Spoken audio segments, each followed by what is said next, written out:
Baik, selamat pagi ya rekan-rekan The Mission dan juga untuk rekan-rekan dari gereja-gereja sahabat yang mungkin bergabung pada pagi hari ini. Mari kita masuk di dalam doa. Bapa dalam surga, terima kasih Kau sudah pimpin kehidupan kami melewati 11 bulan yang sudah berlalu di tahun ini. Ada banyak pergumulan-pergumulan yang Tuhan izinkan terjadi dalam hidup kami, tetapi juga kami boleh melihat anugerah demi anugerah, penyertaan, kasih karunia Tuhan yang berlimpah di dalam kehidupan kami. Kami bersyukur pagi ini Tuhan menghimpun kami kembali di dalam persekutuan The Mission. Kami ingin berdoa Tuhan menyerahkan perenungan firman pada pagi ini ke dalam tangan Tuhan. Tuhan berbicara kepada kami, berikan kepada kami kerendahan hati, agar kami boleh menikmati firman Tuhan.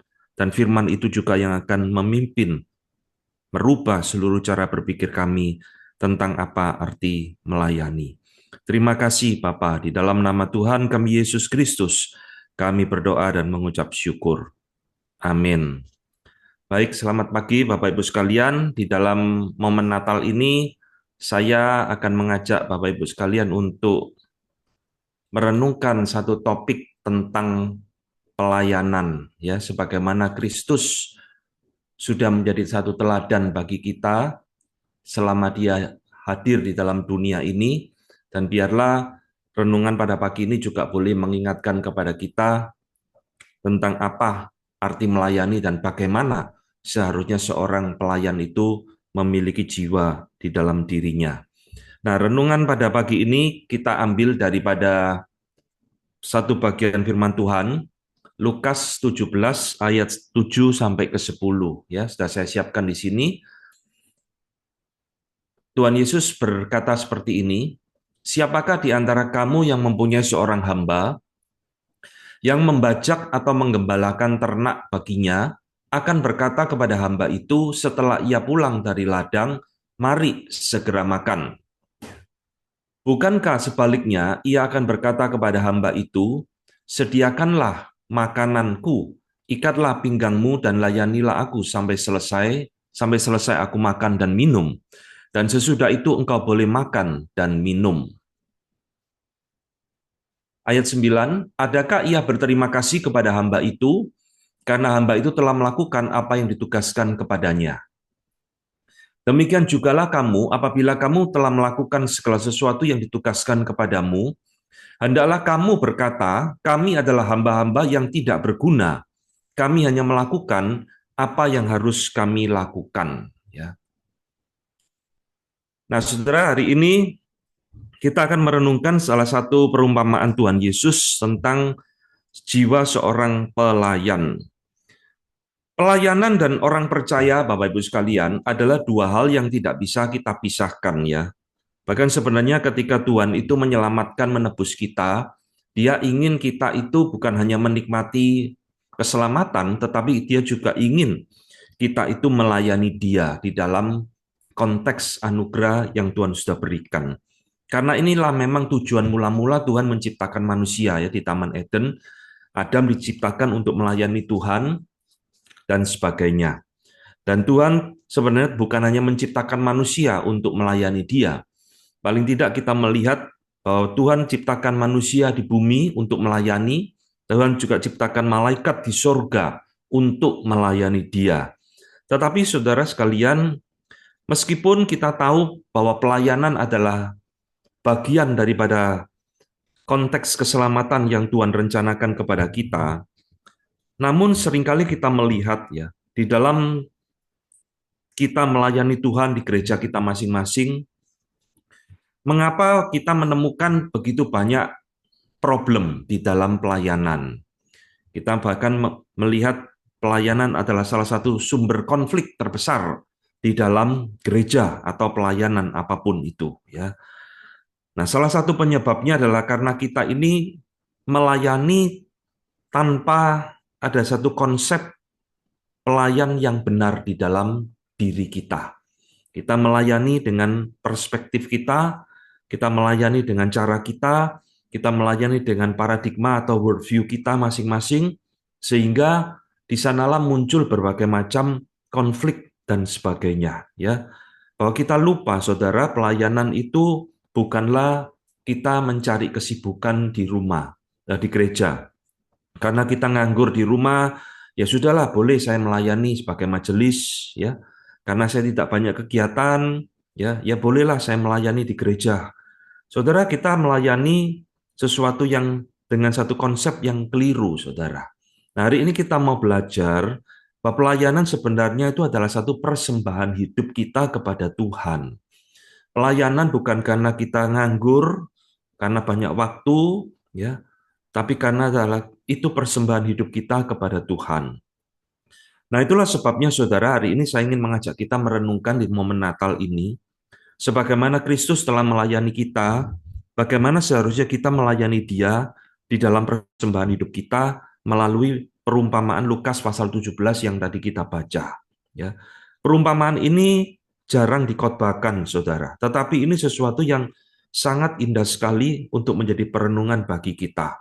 Ya, Tuhan Yesus di situ mengajarkan bagaimana seorang pelayan itu harus melayani tuannya, dan kita akan belajar tentang 4 hal, 4 poin yang saya temukan, apa yang Tuhan Yesus ingin ajarkan di dalam perumpamaan ini. Ya, yang pertama, Bapak Ibu sekalian, hari ini saya tidak terlalu banyak pakai PowerPoint ya. Bagaimana ini? Yang pertama adalah seorang pelayan itu harus memiliki jiwa seorang hamba. Seorang pelayan harus memiliki jiwa seorang hamba. Ya. Kata hamba, saudara, dalam bahasa aslinya Yunani itu doulos, ya, yang berarti adalah budak.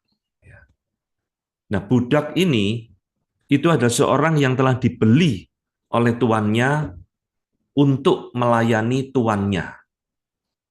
Jadi seorang budak itu tidak lagi memiliki nilai di dalam dirinya.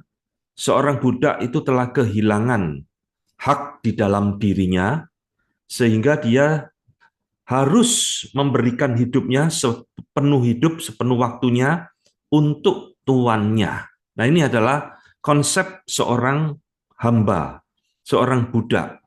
Nah, mengapa kita melayani seringkali menemukan problem ya di dalam gereja? Karena banyak orang melayani di dalam gereja itu lupa bahwa dirinya itu adalah seorang hamba. Jadi ketika seorang melayani seringkali justru berpikir, saya sekarang jadi pemimpin di gereja ini. Apalagi kalau jadi ketua ya. Wah, saya jadi ketua majelis, saya jadi ketua panitia, dan sebagainya. Kita lupa bahwa kita ini adalah seorang hamba. Saudara sekalian, jiwa seorang hamba itu muncul di dalam beberapa karakter yang penting.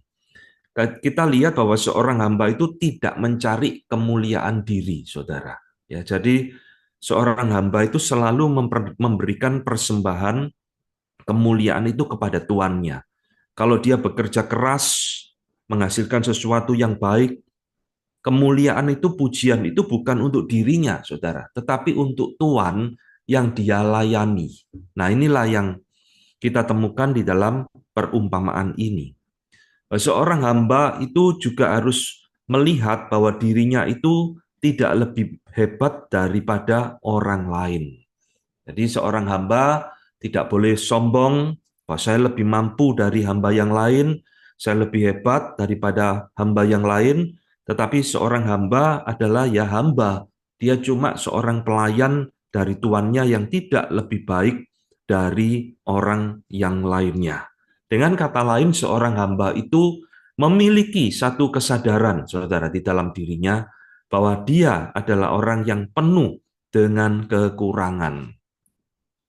Orang yang mau terus dibentuk oleh tuannya, yang mau dipoles untuk menjadi seorang hamba yang lebih baik di dalam dia melayani tuannya. Ya, ini adalah jiwa daripada seorang hamba. Dengan kata lain, seorang hamba itu dia tidak menuntut apa-apa dari tuannya. Ya, saya selalu memberikan ilustrasi sederhana, saudara. Di dalam diri kita ini selalu ada makanan favorit ya. Ada restoran favorit yang kita seringkali makan di restoran itu. Tetapi saya mau bertanya, saudara, saudara kenal nggak kokinya siapa di restoran itu? Saya yakin kita tidak kenal, saudara. Kita pokoknya datang ke restoran itu, kita senang dengan menu-menu tertentu, makannya dengan lahap, kita puji enak, yang kita puji adalah restorannya, saudara. Wah, restoran di situ makanannya enak, ya. Tapi kita tidak pernah tahu kan siapa koki di balik makanan enak itu, saudara. Karena bagi kita itu tidak penting. Ya, saudara, itulah kira-kira seorang hamba, saudara. Seorang hamba itu tidak penting bagi orang lain, ya. Nah, dia tidak mencari kemuliaan, tidak mencari pujian dari orang lain. Yang penting tuannya disenangkan. Yang penting tuannya bersukacita, menerima dengan apa yang dia lakukan. Ya, saudara sekalian, di dalam kita melayani Tuhan ada satu bahaya ya yang selalu ada di dalam pelayanan. Termasuk itu bisa terjadi di dalam diri kita, saudara. Nah, bahaya itu adalah kalau kita melayani Tuhan, kita kehilangan jiwa seorang hamba dan menggantikan itu dengan jiwa seorang bos. Nah, ini yang bahaya ya. Kita boleh jadi bos di perusahaan kita masing-masing, saudara. Tapi ketika di dalam pelayanan itu harus ditanggalkan, saudara. Harus dilepas, bahkan harus dibuang. Kita menjadi sama dengan orang yang lain.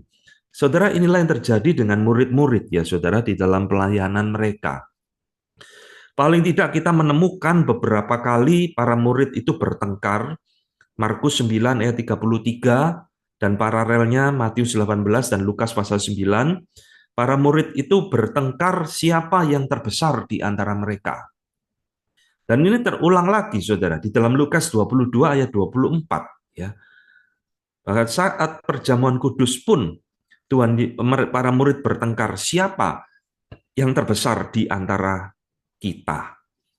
Coba bayangkan, saudara, ini murid-muridnya Tuhan Yesus pun bisa jatuh kepada satu kesalahan, siapa yang terhebat, siapa yang terbesar di antara kita. Ya. Nah, ini berbanding terbalik kalau kita ingat tentang pelayanan Yohanes Pembaptis. Ya. Yohanes Pembaptis tidak terlalu lama dicatat di dalam Alkitab, tetapi pelayanannya adalah satu pelayanan yang berkesan, saudara, bagi kita. Karena pada waktu Tuhan Yesus melayani, Yohanes Pembaptis ini sudah jauh lebih terkenal dari Tuhan Yesus. Ya, dia melayani dulu, sudah banyak pengikut dan sebagainya. Tetapi ketika Tuhan Yesus datang, Yohanes Pembaptis pun mengatakan, membuka tali kasutnya aku tidak layak. Ya. Nah, ini kalimat menarik, saudara. Tugas seorang hamba, salah satunya itu mencuci kaki tuannya. Membuka kasutnya, ya, lalu mencuci, karena zaman itu jalan penuh dengan debu, saudara. Nah, kalimat Yohanes Pembaptis ini menarik. Membuka tali kasutnya pun saya tidak layak. Berarti dia menempatkan diri lebih rendah dari seorang hamba, saudara. Nah, ini tidak tahu istilahnya apa ya. Membuka tali kasutnya pun saya tidak layak. Gitu. Membuka tali kasutnya Tuhan Yesus. Ya, apa yang dikatakan Yohanes Pembaptis ini sangat berbanding terbalik dengan sikap para murid. Dia sadar, saudara, dia bukan apa-apa. Meskipun dia memiliki banyak pengikut, tapi dia justru mengatakan, Yesus harus makin besar. Yesus harus makin ditinggikan, dimuliakan. Saya harus makin mengecil, semakin tidak dikenal.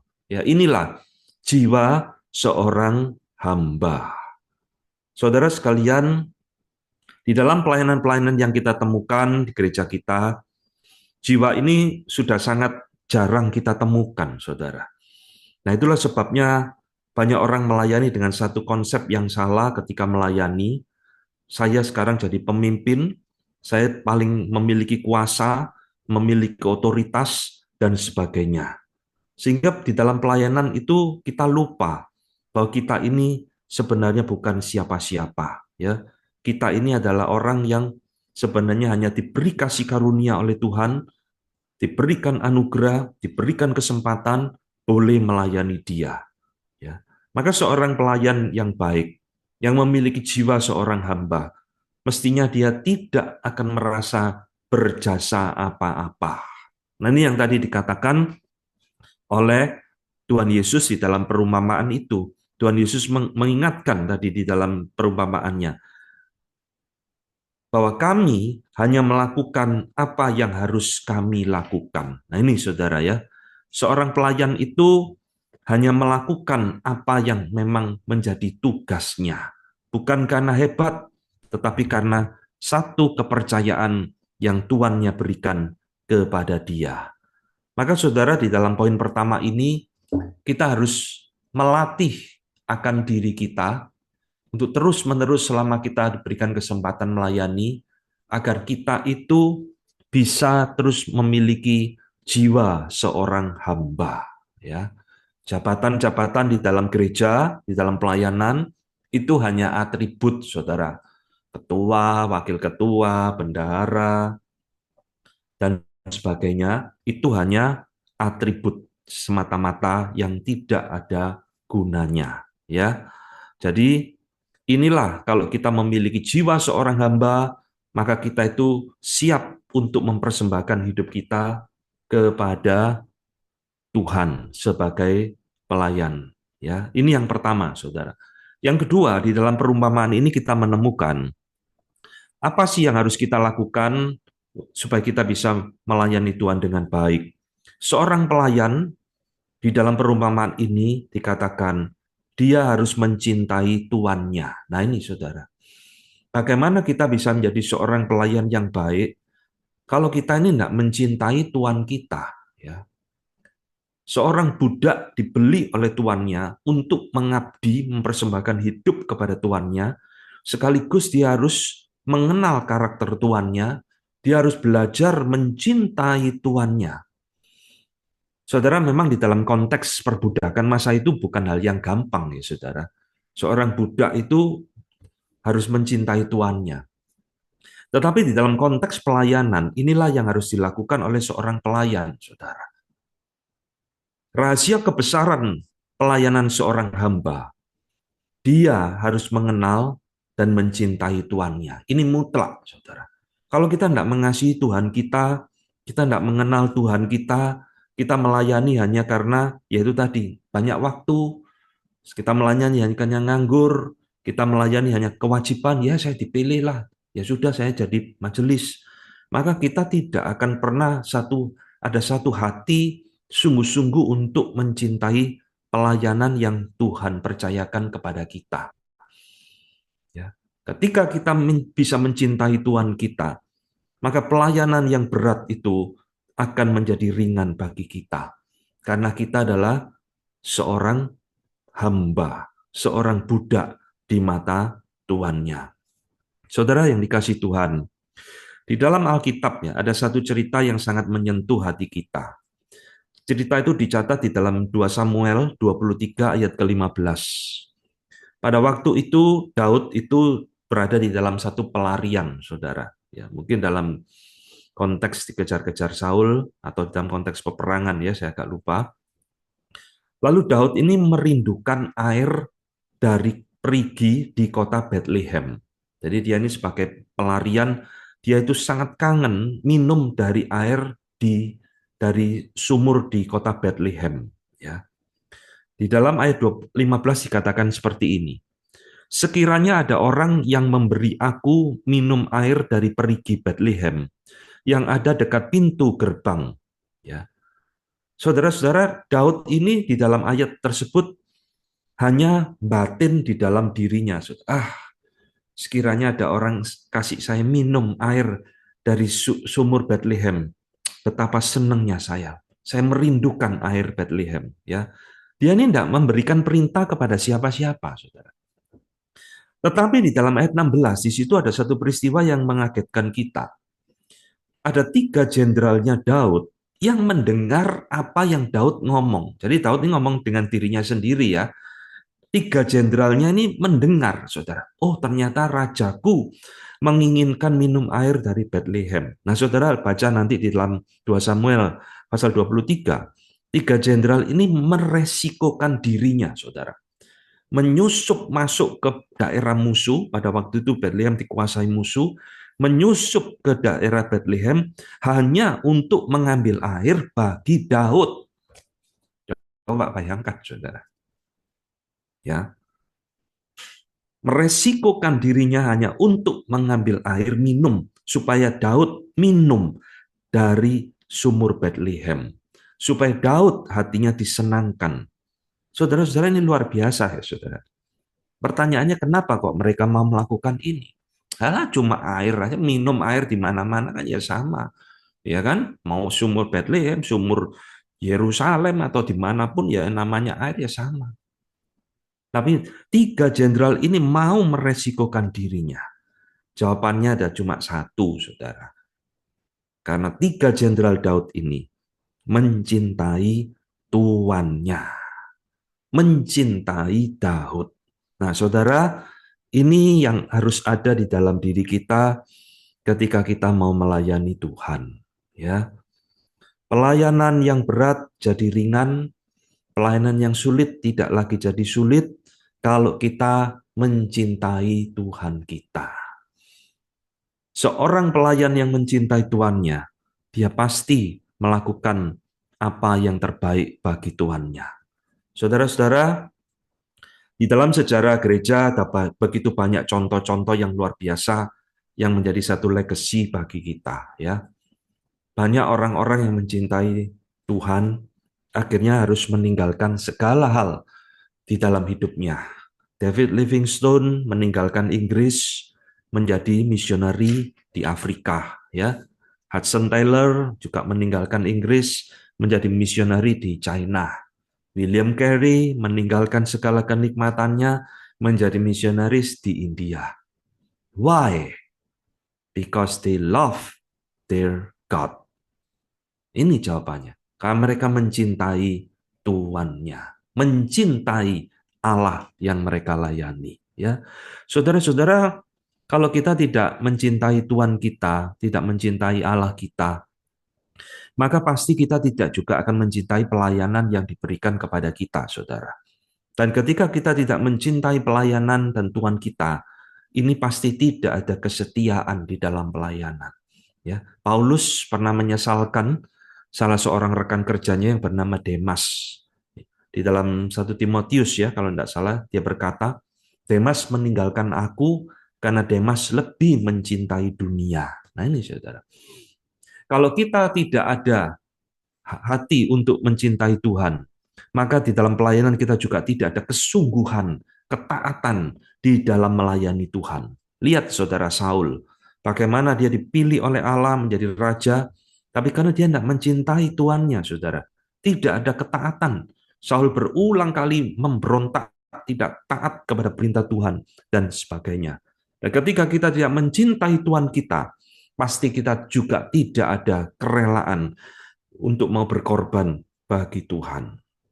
Maka saudara, di dalam poin ini kita harus terus belajar ya di dalam hidup kita supaya kita belajar mencintai Tuhan makin hari makin dalam. Tahun ini akan segera berlalu, tahun depan kita boleh belajar lebih mencintai Tuhan di dalam kehidupan kita. Dan inilah mencintai Tuhan telah dimulai dari relasi seorang hamba dengan tuannya. Belajar mengenal tuannya.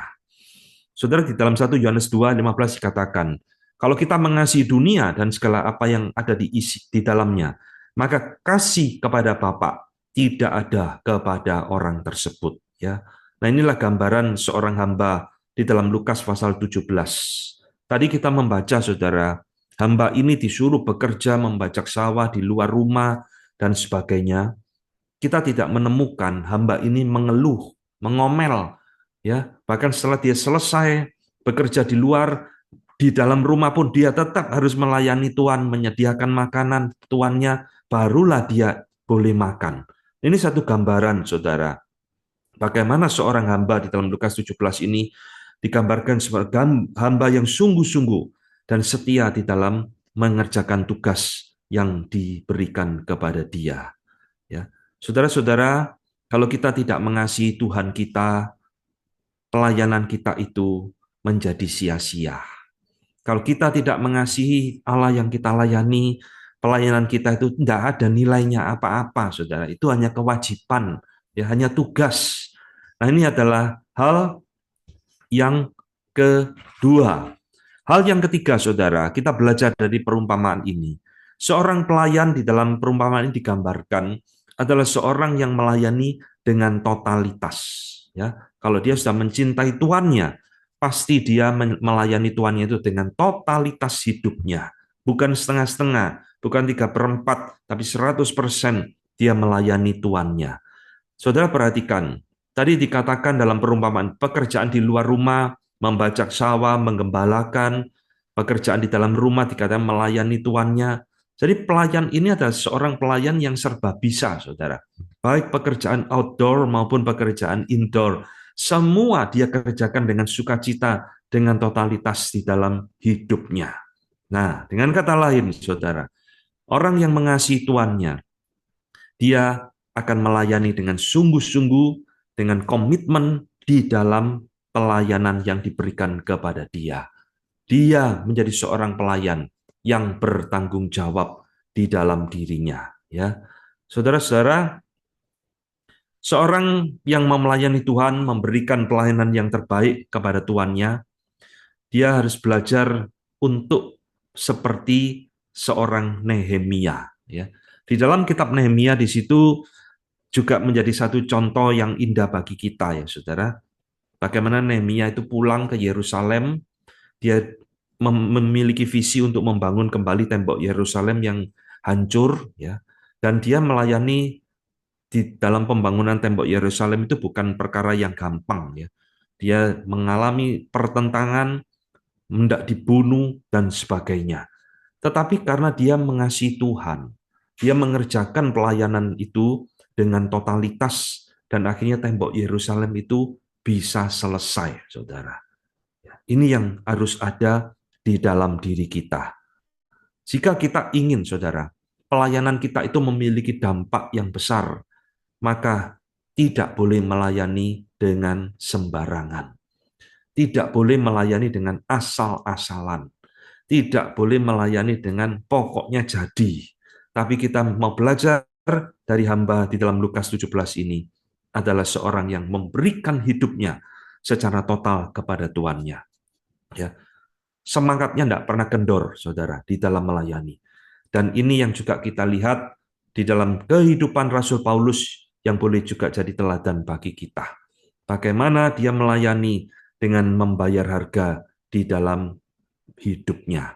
Dia dicambuk, dirampok, dan sebagainya. Ya mungkin kita tidak harus mengalami seperti Paulus, tapi kita bisa mengambil satu teladan penting, arti seorang yang mau melayani Tuhan, memberikan hidupnya secara totalitas untuk Tuhan. Ya, saudara-saudara, kalau kita melayani Tuhan dengan memberikan totalitas di dalam hidup kita, dengan satu kesungguhan, maka di situ akan muncul kesetiaan di dalam diri kita. Ya, orang yang melayani Tuhan dengan totalitas, mengasihi tuannya, pasti di situ ada kesetiaan, faithfulness. Meskipun pelayanan itu sulit. Ketika kita melayani, mencintai Tuhan kita, kita akan memiliki satu endurance di dalam pelayanan kita, ya, daya tahan menghadapi kesulitan, tantangan seperti Nehemia, seperti Paulus, dan sebagainya. Dan kita juga pasti akan memiliki kerelaan hati untuk mau berkorban bagi tuannya. Nah, ini yang ketiga yang kita temukan di dalam perumpamaan ini. Yang terakhir, saudara, poin keempat, kita menemukan di dalam perumpamaan ini, seorang pelayan itu digambarkan, dia tidak memikirkan upahnya. Nah, ya, di dalam pelayan yang baik, pelayan yang mencintai Tuhan, dia tidak pernah memikirkan untung ruginya di dalam melayani. Saudara, Petrus di dalam Matius 19 ayat 29 kembali mengulang satu kesalahan konsep pelayanan. Ya, kami ini telah meninggalkan segala sesuatu untuk mengikut Engkau, Tuhan. Jadi apa yang akan kami peroleh? Nah, ya, Petrus ini punya jiwa dagang, saudara, untung rugi. Saya sudah tinggalkan perahu saya menjadi muridmu. Lah sekarang apa upahnya? Apa untungnya bagi kami? Ya, Saudara, ini terbalik dengan Lukas 17, seorang hamba yang tadi kita baca. Di dalam Lukas 17 ini, dia tidak berani bicara tentang upah, saudara. Karena dia sadar dia seorang hamba. Ya. Maka di dalam poin inilah kita menemukan satu kalimat yang penting di dalam Lukas 17 ini. Kami hanya hamba yang tidak berguna. Nah ini, ya, unworthy servant di dalam beberapa terjemahan bahasa Inggris. Kami ini adalah hamba yang tidak berguna sebenarnya. Kami hanya melakukan apa yang diberikan kepada kami, apa yang menjadi tugas kami. Saudara-saudara kasih Tuhan, mengapa pelayanan-pelayanan di dalam gereja dan sebagainya seringkali kita begitu sulit menemukan orang-orang yang setia, yang komitmen, karena banyak di antara mereka yang melayani. Sebenarnya pelayanan dengan motivasi jiwa dagang, saudara. Saya melayani Tuhan supaya saya diberkati. Saya melayani Tuhan supaya pekerjaan saya sukses. Saya melayani Tuhan supaya saya sembuh dari penyakit saya. Ini bukan jiwa seorang pelayan, saudara. Ya, ini jiwa seorang pedagang seperti Petrus, saudara. Dan Paulus mengingatkan di dalam 2 Timotius 2 ayat 4, seorang prajurit yang sedang berjuang tidak memusingkan dirinya dengan soal-soal penghidupannya, supaya dengan demikian ia berkenan kepada komandannya. Ini saudara, analogi seorang prajurit, ya. Nah, ini juga sama dengan kita yang melayani Tuhan. Kita jangan sekali-sekali memikirkan upah saya apa, untungnya melayani Tuhan apa. Saya harus tutup toko, waktu saya bekerja berkurang, ya, mungkin pendapatan saya berkurang. Apa untungnya saya jadi majelis? Apa untungnya saya jadi ketua panitia? Apa untungnya saya jadi aktivis melayani dan sebagainya. Jadi saudara, tujuan melayani itu bukan supaya kita mendapat upah, saudara. Ya, ini konsep agama seberang, saudara. Yang dikit-dikit pahala, dikit-dikit pahala, dikit-dikit pahala. Di dalam iman Kristen bukan. Kita melayani bukan untuk supaya kita mendapat pahala, bukan mendapat upah. Itu secondary, saudara. Tetapi kita melayani Tuhan supaya kita ini memuliakan Tuhan. Itu jawabannya. Supaya Tuhan itu dimuliakan di dalam hidup kita, ya, bukan supaya saya dapat sesuatu dari Tuhan.